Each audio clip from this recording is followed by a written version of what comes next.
My name is Yehoshua Gabay. I served in the army from 1968 to 1971. The only time I ever served was when I was in the Yom Kippur War. I was in there going 40 years ago. I served basic training 1952. I served from 1954 to 1957. I served in the intelligence unit in 1974. I served the special forces in the Palmach. I was in the army, 47, 48. I was 18 years old. About May of 67, Jamal Abdel Nasser of Egypt decided that Israel disturbing him from taking over the Middle East, and decided that he will eliminate Israel. The war had already started on Yom Kippur, and a few days later, I got a call, and they said that we are from the American Physicians Fellowship. That's an organization I belong to, and they said we need help. And I was actually on my way out of my house with my wife and 2 kids to go visit my in-laws in Brooklyn. So I said, "Can you hold on a second?" I ran out of the house. My wife was already in the car. I stuck my head in the car and I asked her, I said, "I just got a call from Relays from Tel Aviv. They want to know if I can go in and serve, help them in the operating room in Israel." She said, "Do what you have to do." 1948, we were jumping and happy that our state was declared. Me and my friends, we were dancing and laughing and running all over Jerusalem. When the British left Jerusalem, we started getting attacked by the Muslims. We took from Sarafan a full truck with ammunition, and we escaped through the lines, and then they followed the chorus, and they put us in jail. 1973 is Yom Kippur War. We are in the shul, and he took us from the shul. From the middle of the shul, we go up to the Canal Suez. By 7 o'clock in the evening, we are there, and we start to be ready to go inside to the other side of the canal. They drafted me to the Gemati. I didn't ask for it. But at that time, they need soldier, infantry soldier, and they took me to that division. When I got to that division, I served all my service on that unit. Night shifts. There were a lot of those night shifts and weekends away from home. I started in the end of 1947 when the United Nations gave us the voted for Israel. When they voted for Israel, the Arab all over start killing Jews. And the Jews didn't have no fighters yet. The only thing they have few, maybe in all over Israel, a couple thousand fighters. I was 15 years old. So now I was called to the reserve, and the Egyptians are closing, more blockaded, Israel doing nothing. We were very, very concerned. We know that we are the line between the Egyptian and our families. I mean, it's a matter of a couple hours and they'll be there. And we wrote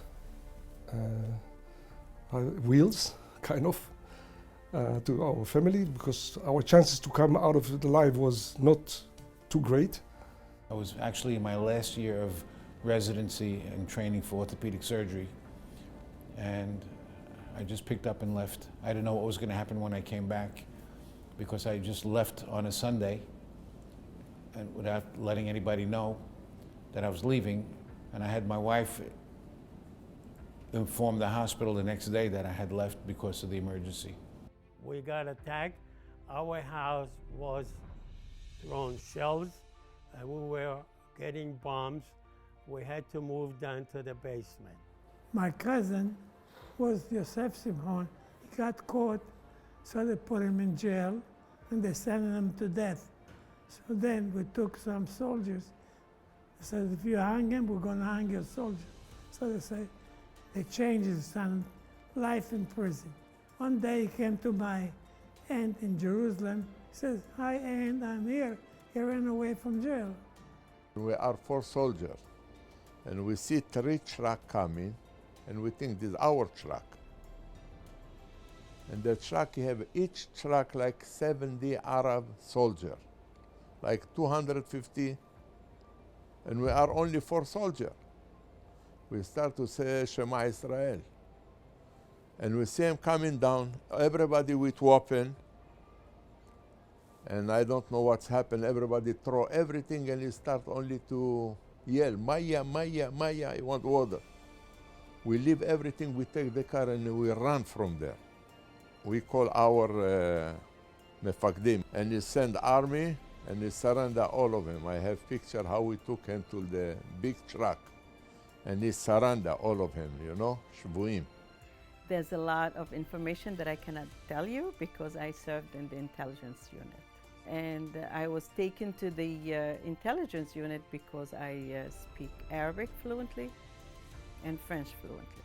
They had to go inside Syria to map road. So they need somebody to speak Arabic. They had 3 big star general, and they took me with them as to translate in case they hit us. And for sure, after we walk inside like 1 or 2 kilometers inside the border of Syria, we heard them putting the rifle, you know, the bullet inside the chamber. And we stop right away and we hide. And then they ask me, Wud al-Karib? And every officer, you know, high general, they ask me, you know, talk. I don't know what that means. Who is al-Karib? Min al-Karib, I didn't understand. I know in Arabic they say, who is coming, who's closer? Min Jayye. And anyway, I made all the big general to run away because I didn't ask. So we went back about 200 yards and we reorganized. We changed the route and we continue. We did the mission, we came back safe. I served in the Air Force in Tel Nof. Tel Nof was the basic place for security. We fought the Arabs down south. They ran away, they took off their shoes, took off the clothes and ran away. And we went in at night, walking, and we got in the morning to the border, past the border. We got inside, like near Rafia, and they had the mosque. So in the morning we had to go, we went into the mosque because we dressed like Arab. And we prayed like them. I did every day different mission those days, every day and night. And when you go fight and win, and your friend get killed, and you're young like that, and you're brave, so my commanding officer, he wrote me, my friend Mike, for the days that you serve at 16, when you pushed the army and you won the war, thank you, I'm your best friend, like you did, and he signed it and everything. You don't have time for fear. The only one time that I really was scared is when we were standing and somehow we got bombarded by rockets from nowhere. We didn't know from where. And when you hear the whistle and the landing of those bombs around you, and you don't know what to do. A friend of mine, tank next to me, he's got chopped half with a bullet from wherever it comes from. And this was a very sad moment, very bad moment. It stayed with me. A lot of my friends died,